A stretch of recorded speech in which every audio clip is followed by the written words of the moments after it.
What's up, everybody? Nick Karen here with the Fantasy Football Swagger podcast. And guys, we are excited to get started with a brand new season of the show. I have a new co-host this year. His name is Austin Lopez. Austin, say hi. Hello. How's it going, man? How are you doing tonight? I'm doing great. How are you doing? Doing pretty well. Excited to finally get started again on the podcast. I love fantasy football, man. Like, I love doing YouTube videos. I love making Madden content and that kind of stuff. But when it comes right down to it, man, like, if I could do almost any job in the world, it would be doing like fantasy football analysis and that kind of stuff. So that's why I'm like super excited for this. I love doing the podcast, and I think it's going to be a lot of fun to have you on board. So thank you so much for joining us this year on the show. I think we're going to make a pretty good combo. I hope everybody enjoys it. But I want to start things off this year by kind of introducing you to everybody because you're new to the show, obviously. So why don't we go ahead and do like a little bit of an intro for you. So I want to know where you're from. First of all, how long have you been playing fantasy football? And then also I'll do one other question after that. So let me know again who you are, where you're from, and how long have you been playing fantasy football? All right. Well, I'm from California, from the Bay Area. My name, Austin Lopez. I've been playing fantasy football for about 4 years now. Okay. And yeah, so I've been into it for a while, and yeah, it's a lot of fun, and I love doing it, like you said. So 4 years. So you missed out on some of the guys, like you missed out on like the prime of Randy Moss's career. You missed out on the prime. Did you miss out on the prime of LaDainian Tomlinson's career then too, I imagine? I was on the downside. The downside. Yeah. Man, it's like those players are always going to be the guys that I remember being like the guys that carried my fantasy team when I first got started into fantasy football. Like LaDainian Tomlinson in his prime, Sean Alexander, Randy Moss, even like Jerry Rice toward the end of his career. I was playing back then. So who to you has been your like fantasy MVP throughout the time that you've been playing? Like, who's the player that you've had on your team that's carried you the furthest? Definitely Adrian Peterson. Adrian Peterson. Yeah. For the Except past for last year, right? Yeah, besides last year. But for the past 4 years, I mean, he's been so solid, and I expect another great year this year too. Yeah, man. Adrian Peterson, right now on my list, he's currently number 2 overall. If you guys are interested in checking out our top 200, or my top 200 anyway, I will have that linked in the comment, or actually in the video description below. So if you guys are interested, go check that out. I've got my top 200 for the preseason. I'm also going to be doing a weekly update as far as rankings from game to game. So if you guys want to check out kind of where I have guys ranked, we'll be having it broken down by position. And then I'm also going to try and do my best to have it broken down by flex as well. We'll probably be using like a half PPR scoring format so that you guys can kind of get a rough idea regardless of the scoring system that you're in. So it'll kind of rank guys out kind of averaged upon either a PPR or a non-PPR scoring format. So hopefully that'll help you guys out. And also I want to make sure that you guys are aware, we are actually going to be starting a new thing this year on the show. Sunday mornings, we're going to be doing a 1-hour show before the NFL kickoff. So what I'm going to be doing is I'm going to be having you guys, we're going to be doing it live on YouTube. So if you guys stop by the channel, it will be it'll be very easy for you to be able to, ask questions and get those questions answered right before the show begins. And I think it's going to make for a really, really fun interactive experience for everybody. We'll be able to do your starts, your sits. We'll be able to give you guys some injury updates and that kind of stuff. So I think that's going to be a really fun thing. Make sure you guys stop by again. It's going to be probably about an hour and a half before kickoff. We'll probably stop at about a half hour before kickoff. Try and get as much information as we can before the morning games begin. So with that said, Austin, let's get started, man. Let's talk about some fantasy football. Let's talk about Tevin Coleman being named the starter in Atlanta. So this is something that I think maybe some of us didn't necessarily expect right away. Tevin Coleman, obviously a rookie stepping in there. He went up against Devonta Freeman, who is also another young running back, but a guy that really hasn't done a whole lot here in his NFL career. So were you a little bit surprised that Tevin Coleman did end up getting the start here in week 1? Actually, kind of, yeah. A rookie coming in, getting the start. I was not expecting it, but, I mean, definitely raises his value a lot now that he's the starter. Yeah, I mean, obviously that makes him instantly a guy that you have to start considering even for week one starts. Devonta Freeman, I think, then becomes a guy that you probably aren't considering in your standard 12-team formats. If you're in a 14 to 16 team league, Devonta Freeman might still be a guy that you kind of have to squeeze out there for week one and just see what happens, especially if you're in a situation where you've got like a Le'Veon Bell or a LeGarrette Blount or somebody else that's either on suspension or injured or something like that. So you got to take your chances with a guy like Tevin Coleman in that type of a situation. But how about if you're looking at ranking for this week, and obviously we haven't done the individual game breakdowns, but I mean, are you considering this guy a guy that you probably are starting and when I say this guy, I'm talking Tevin Coleman. I mean, is he somebody that you're putting in your top 24 probably for week one at running back? Yeah, I would probably put him in my top 24. He's probably, I consider him an RB2 now. Yeah. Now that he's a starter. Yeah, I pretty much agree with that. I mean, so we don't really have a breakdown of how this is actually going to happen here on the field, but what is your sense as far as what the coaching staff has talked about and just, watching them in the preseason? Do you think that this is going to be still a running back by committee, or is it going to be an 80-20? Is it going to be Coleman getting the vast majority of the touches, or do you still think it's going to be like a 60-40 type of a split, even a 50-50 type of a split? I definitely don't think he's going to get getting vast majorities of carries. I do think like a 70-30 because he's still a rookie. I don't think they would just throw him in there. But sure. 70-30 is still a lot of production and a lot of value for a late round pick, which you would get. Yeah, and that's kind of what it is too. I think a lot of people, there are definitely leagues out there right now where Tevin Coleman's available on your waiver wire. I think he's got to be priority number one right now. Hopefully you can pick him up prior to week one. I know a lot of leagues are not on waivers until the actual week starts. So if you can go out there and add him before it even affects your waiver order, that's what you want to do. You want to get Tevin Coleman right now on your roster. I mean, I'm dropping a lot of guys to pick up Tevin Coleman right now. I mean, pretty much most of like your handcuff level running backs or guys like that should be dropped right now in favor of Tevin Coleman in case he is going to be the long-term starter there in Atlanta. Another guy who's getting the start, TJ Yeldon, named the starter in Jacksonville. Kind of an interesting situation there. I think a lot of people weren't necessarily expecting that. Was that one that kind of caught you off guard as well, being that he's a rookie? And, it's kind of a similar situation because they had another running back there, Denard Robinson, last year, who was fairly successful with given the situation, Jacksonville being as bad as they were, he was fairly successful when he was given the opportunity. Were you a little bit surprised that Yeldon was just given the starting job before he's even taken an NFL snap yet? Yeah, this one definitely surprised me. I was expecting Denard Robinson to come out there and be the starter, but TJ Yeldon, I mean, he's obviously very talented as well, and he definitely rose up my boards a lot. Yeah, so let me ask you this then. Week one, you're rolling out either Tevin Coleman or TJ Yeldon. They're both on your roster. You've got to start one of them. Which one are you going with? Which one are you more confident is going to get the majority of the touches and more yards? I would probably have to go with Tevin Coleman. I just think since the Falcons also have a very prominent passing attack, it's going to open up a lot more lanes for Coleman over Yeldon. So I would probably have to start Coleman, but I still do like Yeldon a lot. So does Yeldon still fall into your top 24 for week one then? He's still there, yeah. Okay. Yeah, I mean, I think the majority of these guys who have been really called out as being the starter for their offense, I think we really do have to focus on them being in your starting lineup in week one in most leagues. So, I mean, I would much rather have a guy like TJ Yeldon, for example, than a guy like Ryan Matthews, who is probably not going to get the majority of the touches early in the year, at least, even if he does get some touches. How do you feel about something like that? I mean, are you looking at a guy who's maybe in a better offense there with Ryan Matthews, but limited touches, or are you more on the TJ Yeldon type of side of things where he's probably going to get more touches, but not necessarily as good of an offense?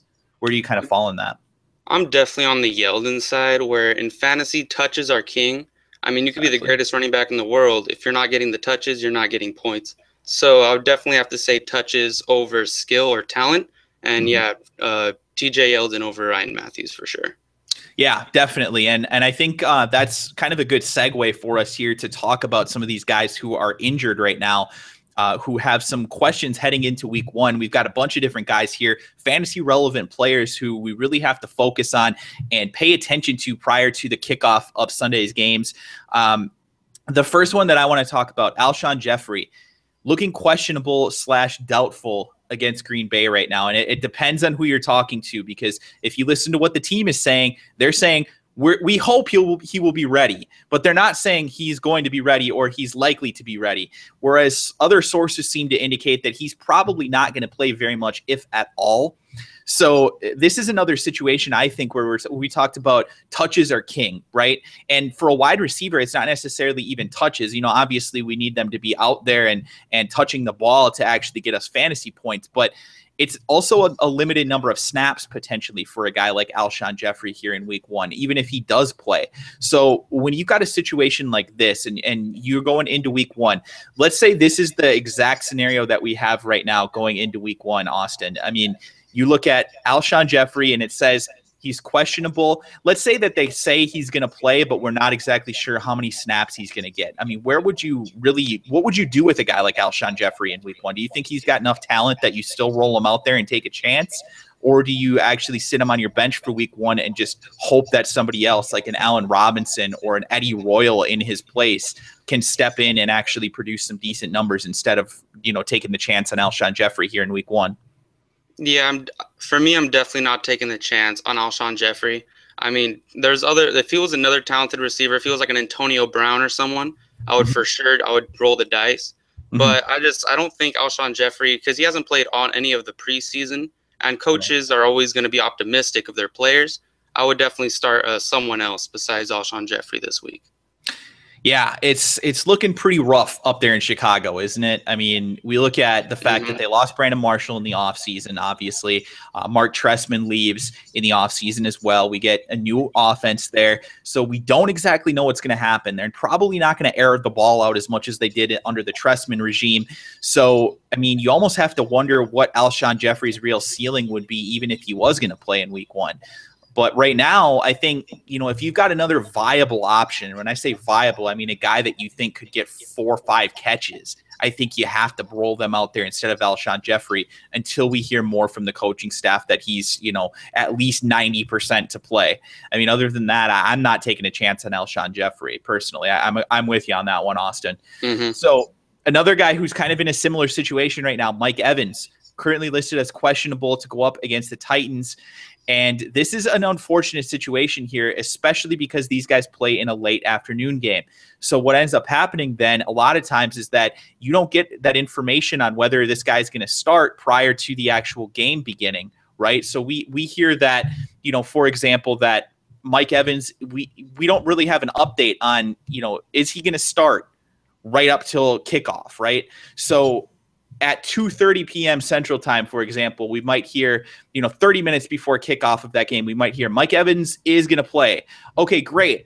But if he's not going to play, then what? Because there's already been most of the games played. So you have to be very, very careful with a guy like Mike Evans, I think, here in week 1, or anybody that plays regularly in these late games. And a lot of times this is kind of an inside, really deep pro tip. And I've mentioned this before on the show, but a lot of times if I'm debating between a guy who is on the East Coast and the West Coast, a lot of times I'm going to default, like if I'm drafting my team, let's say, right, and I'm debating between, let's just say hypothetically, I'm debating between Steve Smith out there in Baltimore or Torrey Smith out there in San Francisco. And I know they're not ranked the same, but let's just say hypothetically they were.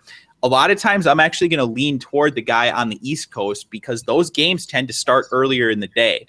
So it's kind of an interesting thing that I use to split up and really make the difference between two guys that I think are ranked really close to one another. And it's exactly for situations like this because we don't know if Mike Evans is going to play probably up until kickoff. So we're going to have to make the decision on who we want to play. Do we want to play Mike Evans or do we want to start somebody during the morning games that day?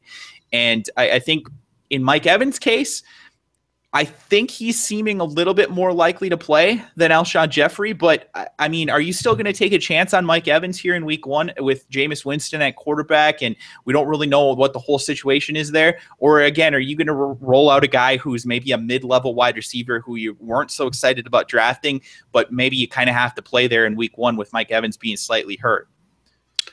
Well, as you said, late afternoon games are the worst. I mean, you don't know if he's going to play or not, and if he doesn't play, all the other games are already gone. All the players have already played, and you can't start anybody else. So because of that, I wouldn't start him this week. If this was a morning game, I for sure would just see what happens, and if he doesn't play, then start someone else. But because of the situation, I wouldn't start him this week. Yeah, I think that's a pretty smart way of looking at things, and really it's something where you'll probably remember this type of conversation that we're having here for your next draft, and hopefully you guys will make some decisions based off of that. I certainly don't disregard the guys on the West Coast, but I just tend to lean a little bit more toward the East Coast guys, the guys that are going to play in those morning games a little bit more often. So that's just something to think about, guys. Moving on, we're going to talk about LeSean McCoy here for the Buffalo Bills, making his debut, or maybe not, against the Indianapolis Colts. And, you know, this is one that we've really been following very closely. Obviously, LeSean McCoy, his ADP has kind of risen and fallen as far as how this whole injury has played out. It does sound like he's probable currently against Indianapolis, but if he doesn't end up playing, who do you think steps in and takes over? I mean, are we talking about Bryce Brown potentially being the guy, or is it going to be Williams, or who do you think? Do you have any sort of opinion on who might get the ball if LeSean McCoy were to not play, for example? I mean, I really don't know. Now that Fred Jackson is gone, I mean, they could just go by committee for this game and just go 50-50. I don't know where to go with this one. Yeah, it's a tough situation. I think what you're saying kind of highlights a lot of times what we end up having here in fantasy football. When a guy gets injured, we don't know necessarily who their quote-unquote handcuff is going to be, especially early in the season. So being that that's the case, I think if LeSean McCoy does not play, I'm probably staying away from this Buffalo backfield. Indianapolis' defense is not very good, so it would be a good matchup, but the chances of us missing on this are pretty high. So I think Austin's right. We probably want to stay away from this situation from a fantasy standpoint if we can here in week one, unless LeSean McCoy plays. If LeSean McCoy plays, you roll him out there, you let him go. I think I don't have any problem playing LeSean McCoy if he's healthy. I mean, are you in agreement with that? If he's out there as a starter, you're putting him in your lineup, right? Oh, yeah. If he's healthy, for sure. Okay. Yeah, you're putting him in. I mean, even if right now we know that he's got a hamstring injury, right? So given the information that we currently have, even if they say, you know, LeSean McCoy is, you know, he's maybe not 100%, but, you know, he's going to play, he's got to go in your lineup. That's just all there is to it. So, all right, Zach Ertz now of the Philadelphia Eagles, LeSean McCoy's former team. He is a game-time decision, it sounds like, against Atlanta. And we talked a little bit about the Philadelphia offense before. This is a really good offense, or should be a really good offense. It has been a really good offense for the past couple of seasons. Zach Ertz, though, firmly in a tight end by committee situation right now with Brent Selleck as far as the reports go. He, again, is a game-time decision with this groin injury that has kept him out during the preseason, and it did limit him as well. He hasn't really been able to get out there onto the practice field. So, to me, I think Zach Ertz is a guy right now that I'm probably not rostering in most leagues. And I want to hear your opinion on this, because my personal opinion is, unless I've got a situation where I feel like I absolutely must have a backup tight end for some reason, like let's say, for example, Rob Gronkowski injured his toe on Friday, right? And we're not going to drop Rob Gronkowski because he injured his toe, right? So what we're going to do then is we're going to pick up a backup tight end. But in any other situation, unless you've got an elite tight end that you're scared to drop, I'm not keeping two tight ends on my roster in almost any format. Unless it's a 14 or higher team league, I'm dropping my backup tight end. And in this case, Zach Ertz, I've got to drop Zach Ertz, man. I just don't think his upside, especially early in the season, and especially with this groin injury, is enough that I'm willing to sit and wait for him. I think I've got to drop him. I've got to go out there and get myself a Dwayne Allen, a Kobe Fleener, you know, any of these type of guys, a Tyler Eifert, a Kyle Rudolph if he's available, you know, guys like that I think maybe might have a better chance of doing something here in week one. I'm not rostering Zach Ertz unless I hear something completely different. I mean, are you in agreement with that, or how do you stand on backup tight ends? I'm for sure with you. Unlike the other three players above him, he's no stud of a tight end. I mean, he's not some game-breaking player. And with this game-time decision injury, I mean, there's no roster spot for him. Yeah. Yeah, it's too hard to hold a guy that doesn't have the upside, like Austin said. Even if he was 100% healthy, he would be a borderline tight end one anyway. So to me, and I've had a lot of people ask me this. I've seen a ton of people tweeting me their lineups and asking me, what should I do? And I see Zach Ertz on people's roster, and it's a 10-team league. And I'm like, dude, drop Zach Ertz. Pick up any of these other guys that we have. And again, we'll be putting out rankings here prior to Sunday's games so that you guys will have a good idea of who we think should be started and sat. But Zach Ertz is probably not going to be on that list, or he's not going to be ranked very high if he even does make the list. So go out there and find somebody else in the meantime that can get you some points here in week 1. All right, let's move on. CJ Spiller and Kyrie Robinson, both of them unlikely to play right now, it sounds like, from reports. Now, again, this is unofficial. This is kind of inside team, sources saying this type of stuff. The team themselves, of course, like you mentioned before, they're not going to give you any sort of information. They're always going to be optimistic, and they're always going to be trying to say, oh, yeah, this guy's probably going to play. Doesn't sound like Kyrie Robinson or CJ Spiller is going to play, and especially probably not both of them. So if CJ Spiller obviously is a guy who's probably rostered in most leagues right now, particularly PPR leagues, I think you still hold on to him because we're expecting him to be back here maybe next week for week 2 or week 3 maybe. But for Kyrie Robinson, I mean, he's probably not owned in most leagues. I personally feel like, though, that this really helps Mark Ingram's case. I think Mark Ingram now becomes a really close to borderline RB1 for week 1, and he might even get some passing down work. I mean, this is a real opportunity, I think, for Mark Ingram to prove that he can go out there and do it all. He can be the runner, and he can be the receiver out of the backfield. If he can do that here in week 1, we could be talking about a guy that really breaks out for the rest of the season. So I have my eyes on Mark Ingram as a guy to watch here in week 1. What do you think about this whole situation with the New Orleans Saints running backs?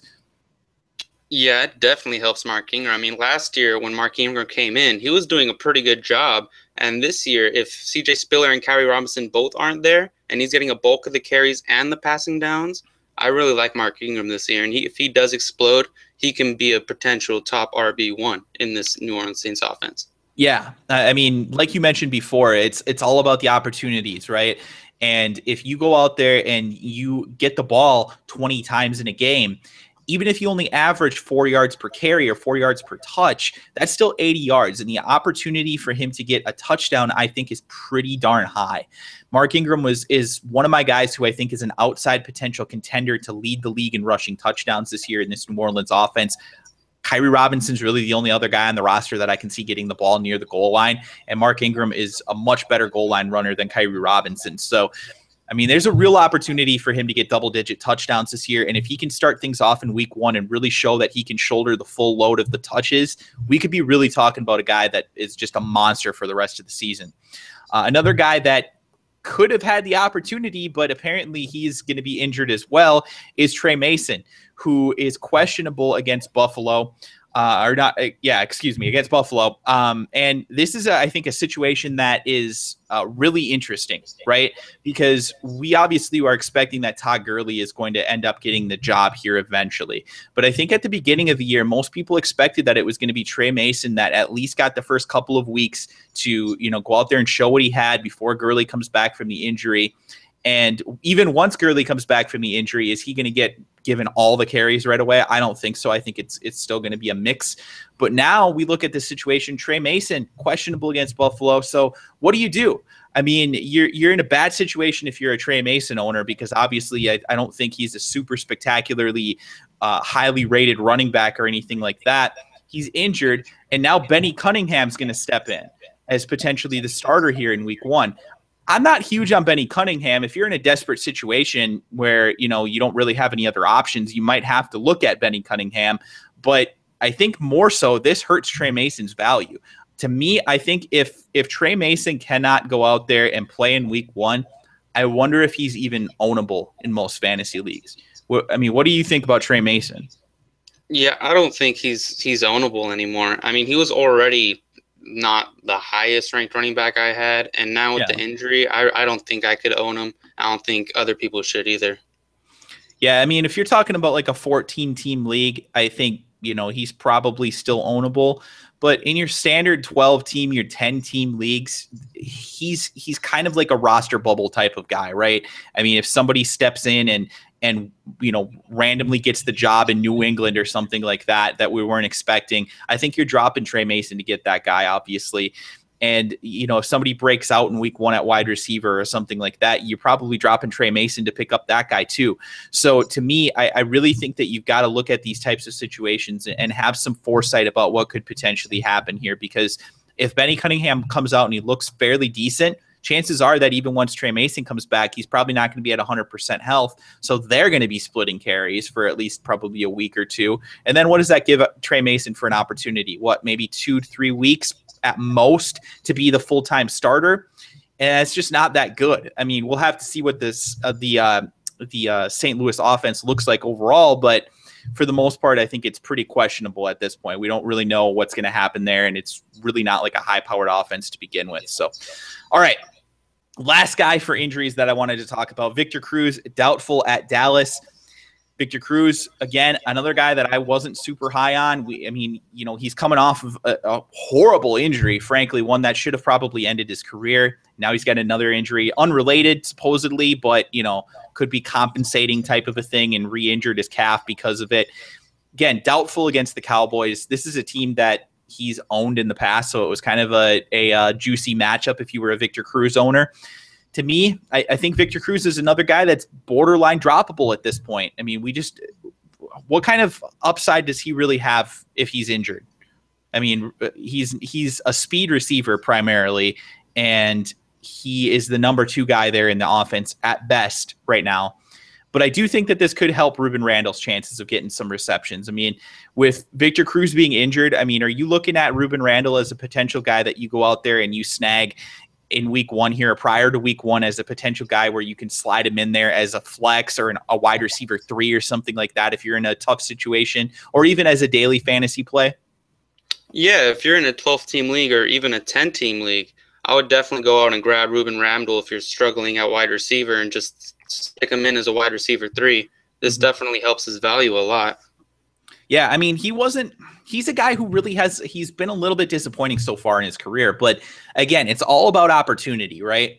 And if he's going to be out there getting all the snaps, and he's going to be out there for just about every play for the Giants, opposite of Odell Beckham Jr., you have to imagine the defenses are going to shade towards Odell Beckham Jr., which should leave open some opportunities for Ruben Randle. Hopefully he can improve on what he's done. But even if he doesn't, I still think he's a valuable fantasy asset. He's a guy that's going to give you at least some numbers on a week-to-week basis, which is it's a lot more than what we can say about some guys. So I think he's definitely ownable in fantasy right now.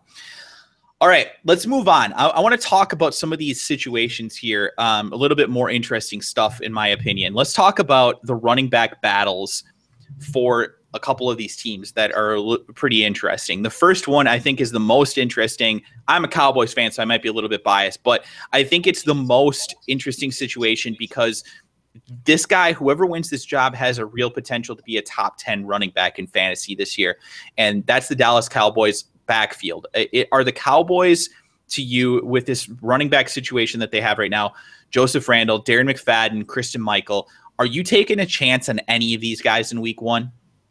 Yeah, I'm for sure going to grab one of them. I mean, whoever gets the job and it's running behind that offensive line, they're going to be getting lots of yards and a lot of touchdowns. Mm-hmm. So if you have a guy like we mentioned before, like a Trey Mason or something, or a Zach Ertz on your lineup, just drop them and get one of these guys, roll the dice, and see what happens. I mean, are you playing like, okay, so for right now, I think most people are expecting that in week 1, and we got a report. It sounds like Joseph Randle is going to get the start in week 1. Are you rolling out Joseph Randle in week 1 as one of your? I mean, is okay. Let me ask you this, because we asked before about a TJ Yeldon being a top 24, and when I use the number 24, your standard league is a 12-team league, right? And you have 2 standard running back spots. So add those together, multiply those together, you got 24 starting running backs on average in a league that doesn't have a flex position. You can even expand that to like 30 or so if you have a flex position, but when I ask about 24, what I'm basically asking is this a guy who you are putting in your lineup in week 1? Is Joseph Randle somebody that you're trusting? And if so, would you also consider trusting Darren McFadden or Christine Michael, or is it just Joseph Randle for you?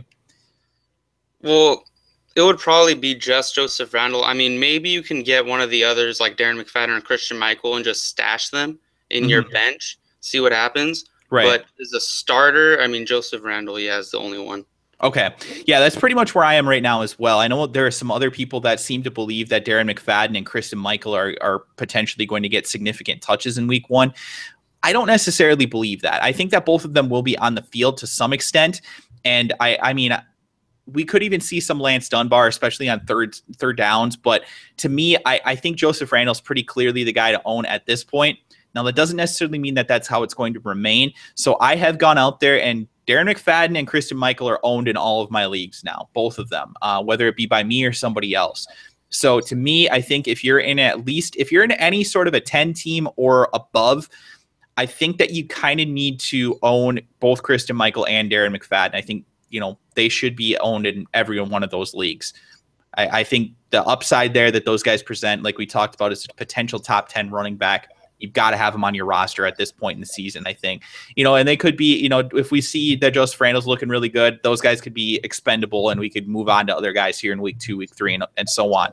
But to start the season, I want to make sure that we're not missing out, that we're not getting lied to by the Cowboys coaching staff. And they tell us Joseph Randle is going to be the starter, and then Darren McFadden gets the ball 20 times. So just be careful about that. Pay attention to what happens here in week 1. Usage and production as well, I think, is important. All right, next team, Cleveland. Isaiah Crowell, it sounds like, has won the job. Obviously, the team traded Terrence West away to the Titans. So right now, it's pretty much the Isaiah Crowell show, because Duke Johnson is probably going to miss week 1. It sounds like, well, right now he's not been cleared because of a concussion to play. So it sounds like it's going to be the Isaiah Crowell show in week 1. Are you confident in Isaiah Crowell getting a good number of touches? And I mean, would you consider him to be a mid-level RB2 for week 1? Yeah, I would. If you're one of the people who has like Le'Veon Bell with that 2-game suspension, and you need a guy just to plug in right now, Isaiah Crowell is fantastic just for that. Exactly. That's a really good point. I think a lot of people miss out on, you're almost handcuffing guys that are suspended at the beginning of the year or injured at the beginning of the year. It's not a super common thing, but we have a couple of guys to start the year this year that are in that situation. And like he said, Isaiah Crowell, I think, is a really good example of a guy that you probably are going to want to trot out there for your team. And you can probably get him for fairly cheap right now. He hasn't really shown anything as far as being a spectacular player, but if you're in a situation where you just don't have another option right now, and Le'Veon Bell is your RB1 and you just don't have anybody else, you could probably trade a wide receiver or even a backup tight end, a backup quarterback if you have something like that, and get yourself an Isaiah Crowell. And I think he's going to produce decent numbers for you here in the first couple of weeks of the season. So then the next team that I want to talk about, Houston, another similar type of situation to what we saw with the Cleveland Browns, where we might have some fluctuation here once the guys get healthy. Sounds like Arian Foster is looking better than what we initially expected with his injury. But for right now, I mean, we're basically looking at what I think is going to be a somewhat of a running back by committee with Alfred Blue, Chris Polk, and Jonathan Grimes kind of splitting the carries there. Alfred Blue, I think, is going to get the majority of the snaps and probably be the most productive guy of the group. But are you touching any of these guys in week 1? No, I'm not going to be touching any of these guys here. Well, actually, maybe Alfred Blue if he does get the bulk of the carries here. But, I mean, the other two, Chris Polk and Jonathan Grimes, I'm probably not going to be putting on my roster. Okay, so yeah, you're not owning any of them. Would you play Alfred Blue on your roster in week 1? Would you start him if you were in a situation where you needed to? I would start him as like an RB3 if I had to. But low end RB2, possibly a flex type of a thing, or if you're in a league where you have 3 RBs. Mm-hmm. Yeah. Okay, fair enough. Now, I think this is another situation that's actually pretty similar to what's going on in Houston right now. The Giants. We've got Rashad Jennings, Andre Williams, and Shane Vereen all expected to get touches here in week 1. Are any of these guys really guys that you're looking at as somebody that you're really excited about right now? I mean, I know a lot of people were really high on Rashad Jennings last year, and he kind of suffered some injuries. Andre Williams was a little bit disappointing. They added Shane Vereen in the offseason. Are any of these guys exciting at all? I mean, maybe Shane Vereen in a PPR, but even then, I don't really know. I question Shane Vereen's PPR value in the Giants offense.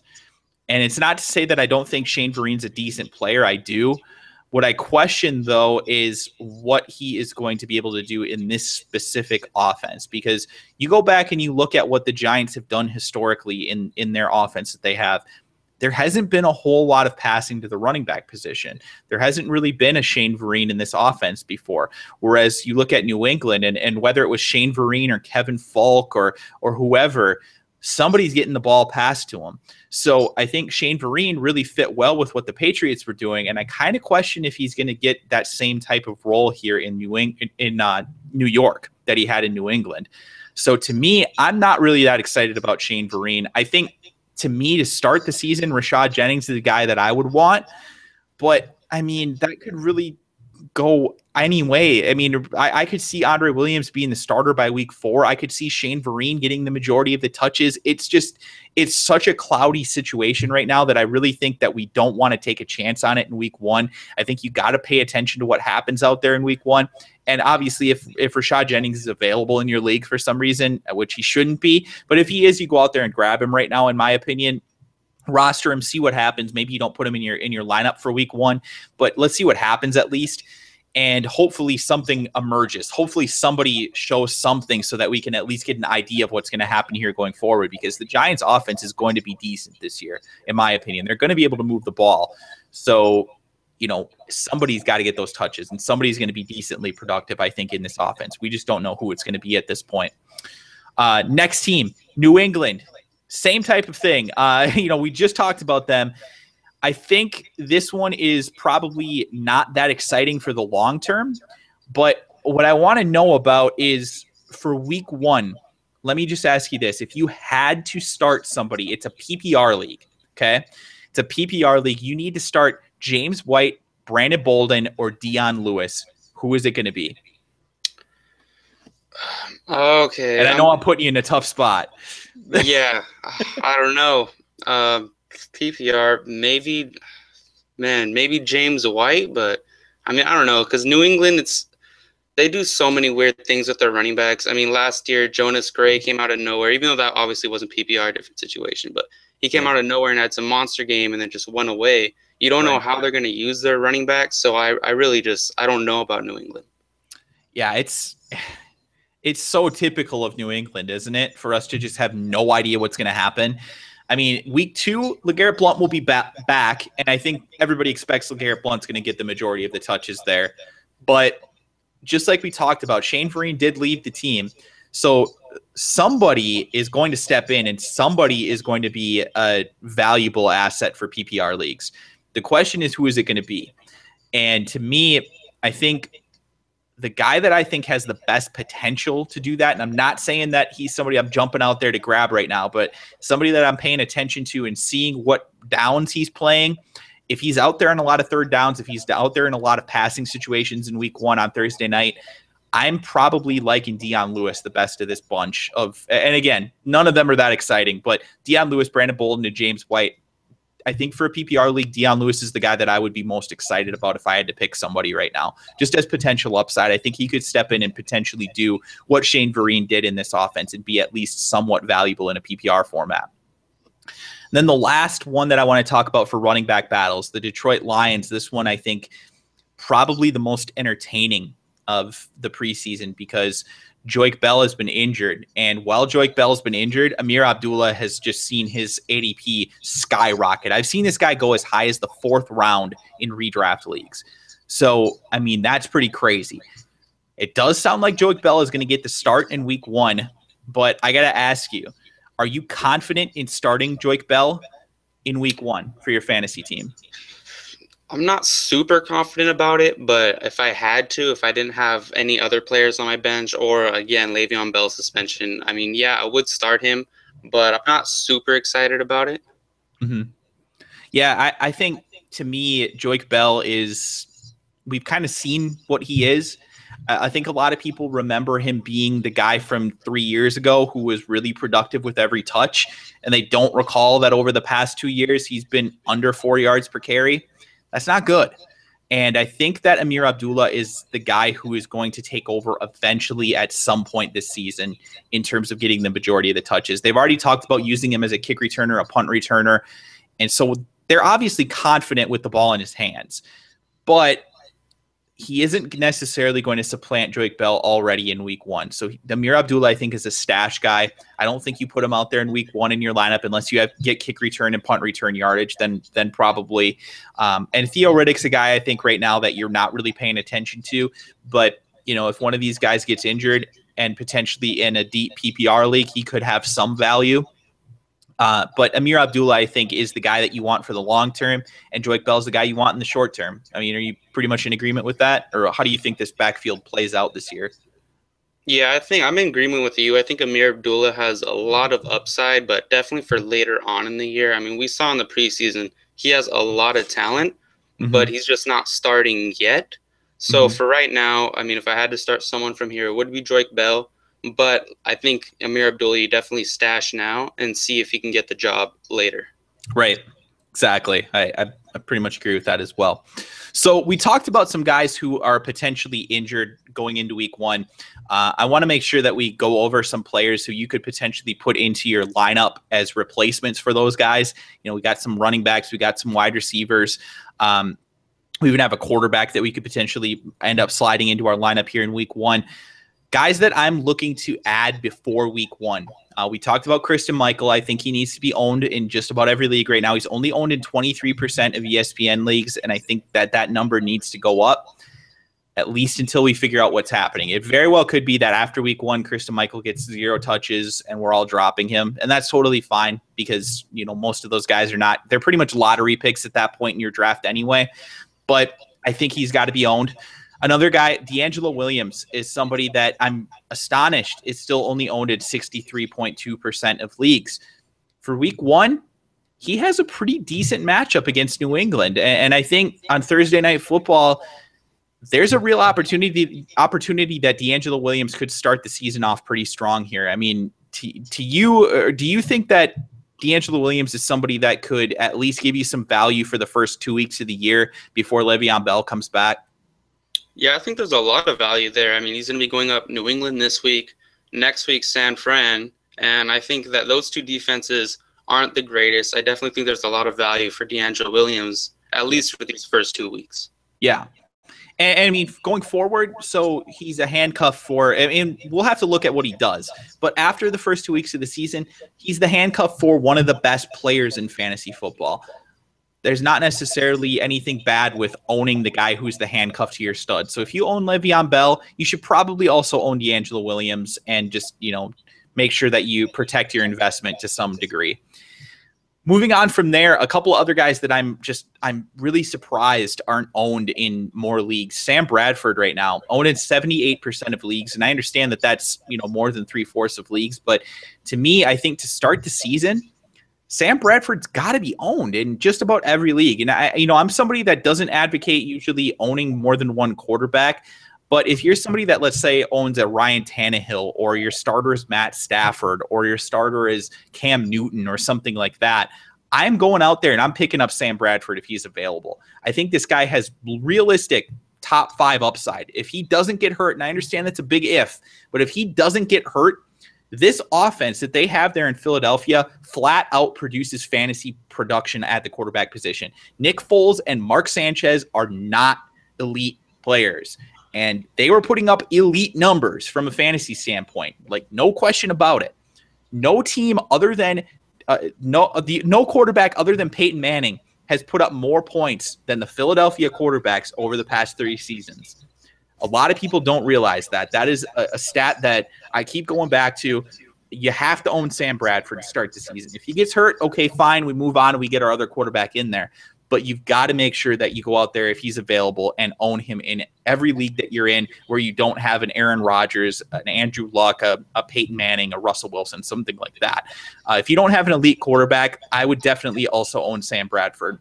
Where do you stand on Sam Bradford this year? Do you think that he's a quality fantasy player, or am I out of my mind? Sam Bradford is absolutely fantastic for this year.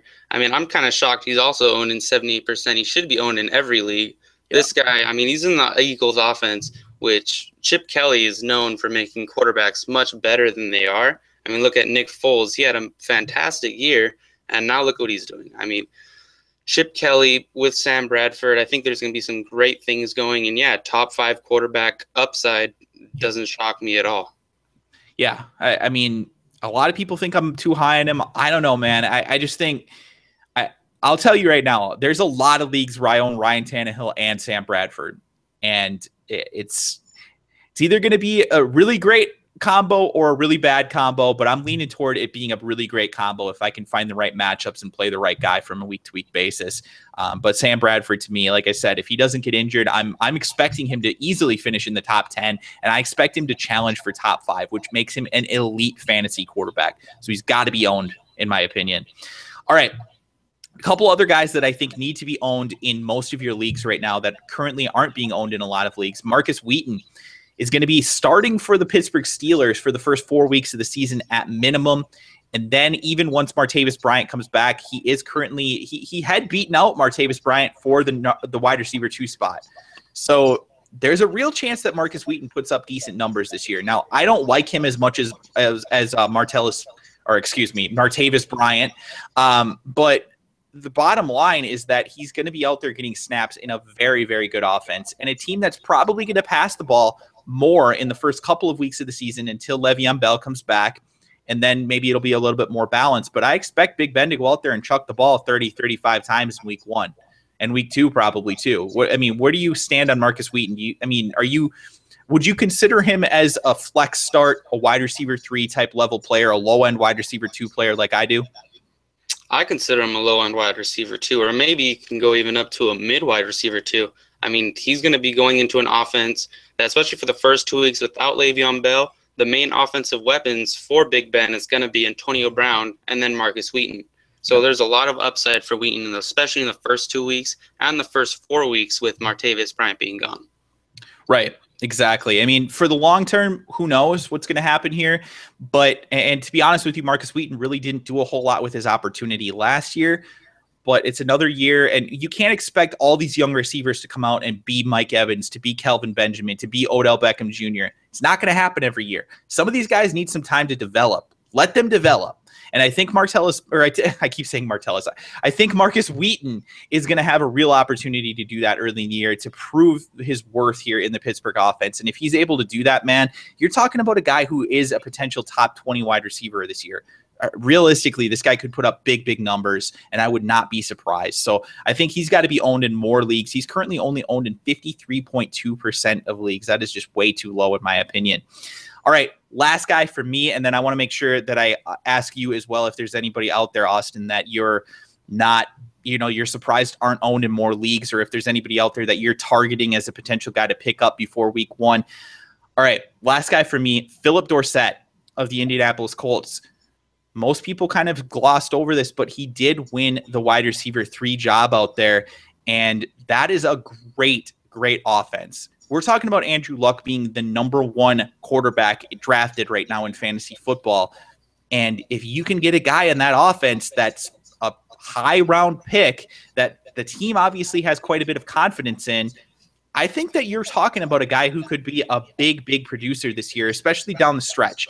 Maybe not early in the year, but definitely, second half of the year, this guy could be a big star in fantasy football, especially if Andre Johnson or T.Y. Hilton gets injured. Then we're talking about him being the wide receiver 2 in that offense. And then we're really talking about some potential big, big numbers from Philip Dorsett. Yeah, I agree. Philip Dorsett, he obviously has a lot of talent, and being a wide receiver 3 on that Indianapolis Colts offense, I mean, that's might as well be a wide receiver 2 anywhere else. I mean, this guy, he's going to have a lot of opportunity, and at the very least, stash him, as you said, for later. But, I mean, you could maybe even start him now if you needed to. Yeah. I mean, there's real opportunity here. We'll have to see what happens. I don't know if I'd be confident enough to start him in week 1. I mean, maybe if I'm in like a 14-team 3 wide receiver league, then I'd probably be forced to put Philip Dorsett in my lineup. But I'm a little worried about him early in the year just because we haven't seen much from him. But I mean, obviously the Colts have a lot of confidence in him, and Andrew Luck is going to target him. So hopefully we can get some production out of him. I'm also really looking at him in dynasty leagues. If for some reason he is available in your dynasty league, he has got to be picked up. he has to be picked up in those dynasty leagues because, I mean, we're talking about a guy who could be the wide receiver 1 there or at least the wide receiver 2 there for years to come. And with Andrew Luck at quarterback, that is a great situation to be in. I mean, we're talking like potential Peyton Manning in his prime type numbers out of Andrew Luck. So, I mean, somebody's got to catch those passes, and why not Philip Dorsett? All right, let's talk about Thursday Night Football. Steelers-Patriots, start sit. We talked a little bit about this before with, D'Angelo Williams and, and a couple of the New England guys. But let's talk about quarterbacks specifically. Tom Brady, okay? Tom Brady has been, I think, the talk of the town basically over the past couple of weeks. And from a fantasy standpoint, I think his numbers have kind of gotten inflated a little bit in people's heads. I think people are expecting that Tom Brady's going to step in and be, that top 5 quarterback that we saw a few years ago. He wasn't that last year. Tom Brady finished outside the top 10 in standard scoring ESPN leagues. So let me ask you this. Week 1, Tom Brady, is he a quarterback 1 for you here in week 1? Or would you rather play, let me ask you like a couple of different guys, Tom Brady or Sam Bradford in week 1? Week 1, I would probably still go Bradford. I really love that Eagles offense a lot. But I still do think Tom Brady is probably a high-end QB2, though. Okay, so you think he falls either right on the border or right outside of the QB1 territory for week 1? Right outside. Okay, so let me ask you this. Tom Brady at home against the Steelers or Eli Manning against the Cowboys on Sunday Night Football? There, I'd probably still go Tom Brady. Tom Brady? Yeah. Okay, interesting, because I think a lot of people really would expect that Eli is probably gonna do pretty well in that game. Now, granted, Eli will be on the road, but still, I think I think that's a good comparison. I think those guys are a lot closer than a lot of other people do, especially here in week 1. I might still lean toward Brady myself, but kind of an interesting situation there. Other guys that I'm really interested in hearing your opinion on. We talked a little bit about the running back situations for both of these teams. We talked a little bit about Ruben Randall, Larry Donnell at tight end or not Larry Donnell, excuse me. I'm sorry, Heath Miller at tight end for the Steelers. Are you considering Heath Miller? Because here's the thing. Heath Miller is probably the most unsexy name in fantasy football. Like, the guy produces solid numbers, but he's never a super spectacular player. Is he somebody that you roll out there in week 1, or are you more willing to take a chance on a guy, let's say like a Tyler Eifert, who we haven't seen anything from in a long, long time, but just maybe presents more upside? Where do you kind of stand on the tight end position? Are you somebody that likes to get like decent production on a week-to-week basis that you can count on, or are you somebody that likes to roll the dice and either get a boom or a bust game out of your tight end? On my tight ends, I normally go boom or bust, just for me personally, because if you get consistent points, I mean, tight ends, they don't get a lot of points as other positions do. So consistent points for a tight end probably won't be, or definitely won't be as much as consistent points for like a wide receiver or a running back. So if you get like 6 points out of your tight end, so you get like 60 yards, that's a pretty good day for their tight end. So I would probably just go for a boom or bust and see what happens. I pretty much agree with that as well. I think there are a lot of people out there that like to get this like consistent, like mediocre production out of their tight end. And I just don't understand it. To me, I like you mentioned, tight ends don't score a lot of points other than Rob Gronkowski, other than Jimmy Graham.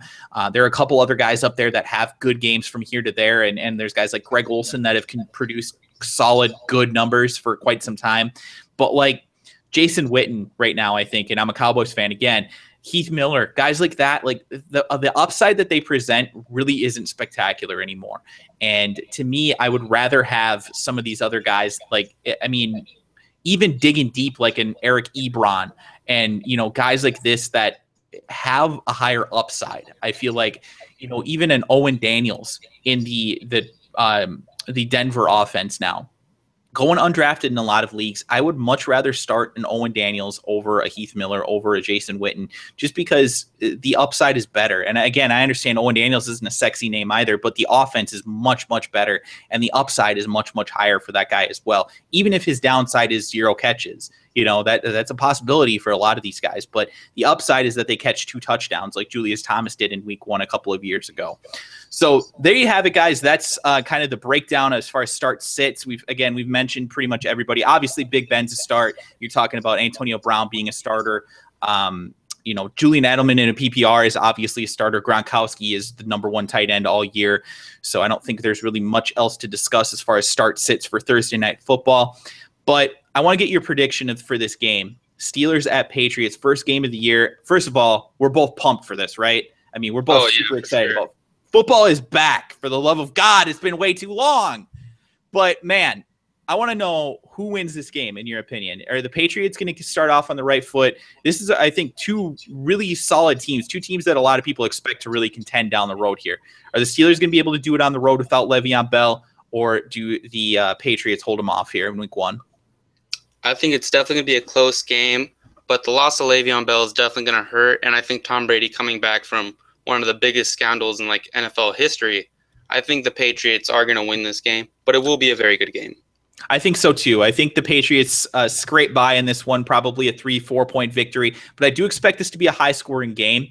So to me, I think if you've got guys that are borderline starters for you, I think you probably edge them into your fantasy lineup here in week 1. But that is going to do it for this first episode here of the Fantasy Football Swagger podcast for 2015, guys. I hope you enjoyed it. I want to thank Austin again for coming on the show and giving his opinions. Hopefully, we'll be able to come back here and give you guys some more great stuff throughout the year. Again, make sure you guys come back on Sunday because we're going to be doing the weekly show here Sunday mornings. Probably going to start. I'm going to give you guys a better schedule when I have the opportunity, but make sure you subscribe to my channel here on YouTube, Kliquid TV. Make sure you guys are subscribed to that. It should give you somewhat of a notification whenever you come to my channel when the show goes live. Also, I will be tweeting it out at Kliquid TV, so make sure that you guys follow that as well, and that should give you an opportunity to stop on in and have your questions answered live there on the podcast. We're going to be doing that hopefully on a weekly basis before the Sunday games begin. And I think that'll give us some fun, interactive stuff with you guys. Hopefully we can do like a half hour to an hour show each week, answering questions, just discussing the news that we have, injury updates, that kind of stuff. So hopefully you guys will enjoy that show as well. But with that being said, guys, again, that is going to wrap up the show. Hopefully you guys enjoyed it. If you did, make sure you hit the like button below on YouTube. Subscribe to the channel if you are new. And guys, make sure that you guys also leave your comments and questions below, either on the comment section here on YouTube, or you can tweet them to me at Kliquid TV, and I'll do my best to answer those. So for Austin, we're going to wrap up the show. Thank you guys so much again, and we'll talk to you next time here on the Fantasy Football Swagger Podcast.